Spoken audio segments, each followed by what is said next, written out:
Hello Gemini, Sun, Moon, Rising, and Venus signs. Kamusta kayo? Sana po'y nasa mabuti ko yung kalagayan. Welcome back po sa Star Tarot.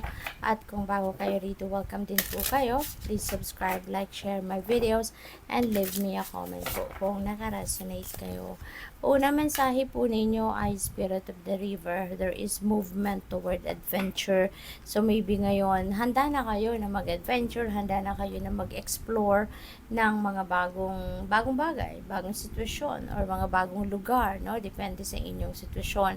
But yeah, so papunta na kayo sa siguro kung ano yung interest ninyo, no? Kung ano yung siguro matagal na ninyong gustong gawin ito, pero ngayon lang kayo nagkakalakas ng loob, no? Kaya you are now that you are ready, kaya wala nang makakapigil sa iyo. We have confidence in your magic. It's maybe because ngayon magkakalakas ka ng loob because confident ka na ngayon sa talents mo, sa skills mo, sa gifts mo, diba? Kaya maaring ngayon, ano ka na, assertive ka na, confident ka na, kaya kahit ano man ito na mga bagong ideas, bagong plans, you are ready to embrace it. No, hindi ka na magdadalawang isip or hindi ka na magpo-procrastinate. We have wood vibes, adaptability, ayan, and you are going to get to where you want to be. Kasi, kapag adaptable ka, kapag flexible ka, hindi ka magrereklamo, kahit ano man ang nandiyan dyan, mahirap man, challenging man, no, it doesn't matter to you kasi handa ka, no, or willing ka na mag-adapt, no, sa new environment, sa new situations. Hindi ka mag-worry, 'di ba? Hindi ka whiner, hindi ka complainer. Kaya okay lang sa iyo, no? May pagbabago, that's okay, no? You are willing to adjust, no? Kaya magtatagumpay ka. Hindi mahirap para sa iyo na umakyat, no, sa ladder of success kasi parang hindi mo iniinda kung ano man ang challenge, hindi mo iindahin kung ano man ang hirap na pwedeng mong pagdaanan. We have balancing act. Ayan. So, you may need to bring the balance in your life. Sa ngayon, Gemini, paalala lang yan sa'yo. Kasi baka you are so focused on just few things, no, sa buhay ninyo. Kaya kailangan ninyo na ibalik yung balanse sa buhay ninyo. Okay? You need to look into your priorities, 'di ba? Baka kailangan mong i-re-evaluate ang mga pangyayari sa buhay mo. Kailangan mong i-evaluate ang mga ginagawa ninyo sa ngayon. So that, alam mo yun, masimulan mo kung ano yung dapat mong gawin, strategy rito para maayos mo yung schedule mo.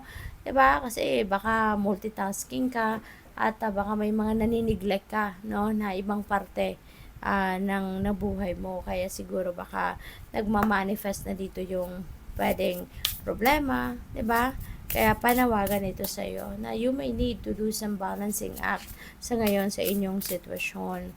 And maraming salamat, Gemini, for supporting my channel. Thank you for being here. Thank you for subscribing. And if you haven't subscribed yet, subscribe na po kayo.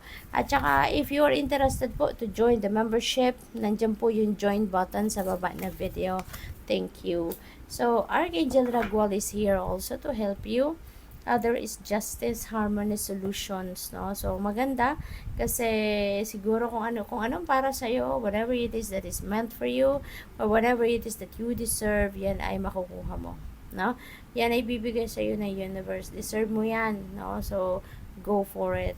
Kumbaga, no? And there will be harmony within yourself na siguro sa ngayon. Baka magkakaroon din ng katahimikan, ano, yung inyong isipan or yung inyong damdamin, no? Kung meron siguro mga problema dito na pinagdadaanan ng iba sa inyo, you are going to, you're able to, to surpass that na sa ngayon, maaaring mahahanapan mo na yan ng solusyon. Kaya din siguro na magkakaroon na din kayo ng somehow peace of mind, no? Kaya you will also feel that harmony within yourself kasi kumbaga ang mga problema ninyo mahahanapan mo na ng way out yan, ano?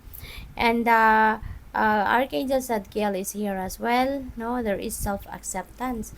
So magandang development ito, 'di ba? Para sa iyo kasi siguro may ilang parts ng sarili mo din na hindi mo may ibang parts ng sarili mo siguro na hindi mo matanggap in the past, may mga hindi ka parte ng sarili mo na hindi mo alam mo yun, yung parang ina-avoid mo, iniiwasan mo because maybe you're not confident about it or baka hindi ka or baka kinakahiya mo, 'di ba? Or hindi ka sanay, 'di ba? Na merong ganun. You are not siguro used to it kaya may parte ka na hindi mo pinapansin sa sarili mo. But now, parang mag-iiba no ng ng perspective, mag-iiba ka mag-iiba ka siguro ng pananaw ngayon. Kaya maaring magbago yan, no? At ngayon, matatanggap mo na kung sino ka, matatanggap mo na kung ano ka, 'di ba? Kung ano yung totoo mong kulay, kumbaga maaring ilalabas mo na yan sa ngayon. And also, you're going to be very compassionate sa ngayon and forgiving as well. So that's really, really, really beautiful as well. And by the way, Gemini, before I go on, I would like to say hi, shout out muna sa ating beloved channel member na si at Alexander Toralba 3777. Hello po at maraming salamat po sa inyong suporta. Thank you for sending me super thanks. Maraming maraming salamat for your generosity. So we have kinship. Yan. Community, your group. So siguro meron kayong grupo sa ngayon na maaring bago kayo sa grupong yan. At ang maganda rito kasi feel mo siguro yung pag-welcome sa'yo na sa grupong ito. Maybe you are feeling that sense of belongingness, sense of familyhood, na kahit bago ka sa grupong ito, let's say for example, baka a group of friends, 'di ba? Baka winelcome ka ng isang grupo na maging parte ng barkadahan nila or pwedeng sa opisina ninyo, very welcome ka or sa pamilya, 'di ba? Maaring ikaw ay bagong miyembro ng isang pamilya. So pwedeng ganun or whatever the case may be, you're feeling loved. No, you're feeling welcome, you're feeling loved, yung gano'n. As in, siguro masasabi mo sa sarili mo na I belong here, yung gano'n, no? So, good luck sa'yo. So, Gemini, salamat din, no, sa suporta po ninyo. Maraming salamat sa mga hindi nag-skip ng ads dyan at pati na rin sa mga nagpapadala, no, ng donasyon via super thanks katulad na lamang po ni at Alexander Toralba 3777. Maraming salamat po sa inyo. So, what else? We have 6 of Gabriel. Ayan. So, congratulations. You've done a wonderful job. And sabi dito, so meron kayong tagumpay, meron kayong na-achieve, meron kayo ditong achievement, accomplishment, no? Na nagawa. Kaya, good job sa'yo. And, maari, no? Na meron kang reward dito na makukuha. Pwedeng mabigyan kayo ng recognition, ng award, no, promotion, additional benefits as an employee, or baka ma-promote kayo, 'di ba? Pwedeng gano'n. Or it could be anything. It could be monetary, 'di ba? So baka mabigyan kayo ng bonus, yung mga gano'n. So whatever the case may be, ngayon, mas magiging confident pa kayo about yourself, about your capabilities. Kasi, galing kayo sa tagumpay, no? So, and for sure, meron na naman kayong sisimulang bago. For sure, may bibigay sa'yo na panibagong proyekto, panibagong gagawin, yung ganon. So, congrats. And good luck na rin. We have Queen of Ariel. Ayan. So, you know what? Gemini, siguro, baka isa kayong nanay, no? Or isang tatay, no? This is general reading. So, yung mga gender, 'di ba? Hindi naman specific. So, pwedeng nanay kayo or tatay kayo and you are very siguro very caring, no? Very nurturing. Baka kayo ay mapagmahal, maalaga, 'di ba? Sa pamilya ninyo or pwede rin na aside from your family, you're also taking care of other people. Baka trabaho ninyo, 'di ba? Caregiving, yung gano'n, along those lines.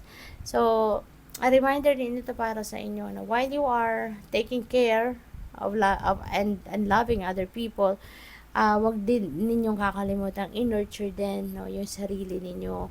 Alagaan din ninyo ang sarili ninyo. I-provide din ninyo sa sarili ninyo yung needs, no, ng sarili ninyo, ng katawan ninyo, yung ganon. At hindi lang yung ibang tao yung inaalagaan ninyo. Okay? So, what else? We have the star, wish fulfillment ito. Gemini, maybe in the next couple of days or so, baka, your dreams are coming true or your wishes are coming true. So, napakaganda kasi you will be blessed with what you want, no? Kung ano yung gusto ninyo ay maaaring makamit nyo na. Yung kung ano man yung heart's desires ninyo ay maaaring ibibigay na yan sa inyo ng Divine Universe, no? Kaya napakaganda. So, this is also about new beginning. Kaya definitely meron kayong sisimulang bagong kaganapan sa buhay ninyo rito. You will be full of optimism. You're going to be full of determination, and you're going to be very hopeful na kung ano man ang sisimulan ninyong bagong ganap sa buhay ninyo, you will also succeed, no, sa bagay na yan. Kaya good luck. Thank you for watching. Love and light. Namaste.